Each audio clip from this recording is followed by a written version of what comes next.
Let's start off by saying that this might be gross and maybe you don't want to think about it, but not thinking about cholera won't make it disappear. Have you ever thought about what is in the water that we drink? Sometimes we forget how our water could be contaminated.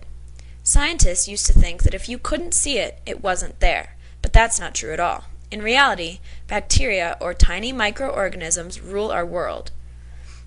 One type of bacteria, known as vibrio cholerae for its comma-like shape, causes the disease that we call cholera. So the big question is, how do they infect us? Cholera spreads through populations via the fecal-oral route. I told you it was gross. It is often referred to as a waterborne disease because it is frequently spread through contaminated water. However, there are many other modes of transmission. Feces of the contaminated person, which carry the cholera bacteria, spread by getting into the water supply, spreading to the soil, being picked up by flies, or even touched by fingers. Each of these things are capable of infecting our food source, so that when we eat, we are also ingesting the cholera bacteria that initially came from the feces of the contaminated person. Because cholera bacteria can be spread in so many different ways, the disease affects people all over the world. In fact, according to the World Health Organization, there are 3 to 5 million cases of cholera each year, and approximately 100,000 to 120,000 result in death. Throughout history, there have been many cholera epidemics all over the world in places like England, India, and Haiti. So how does cholera really work? In order to understand this, we must first learn a little bit more about digestion. Our stomach contains a fluid known as chyme that breaks down our food with its highly acidic properties. Our body protects the lining of the stomach by coating it with a mucus-like layer.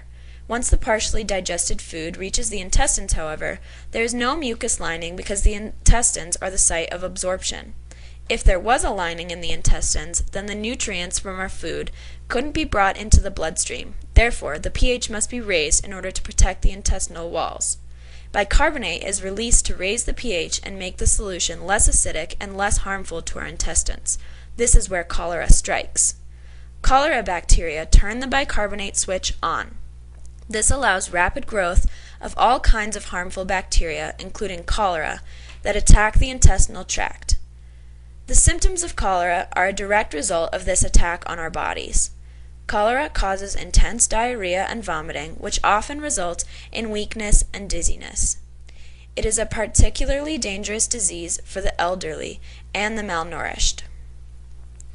The rapid dehydration that cholera induces can kill its victims in hours if it is left untreated.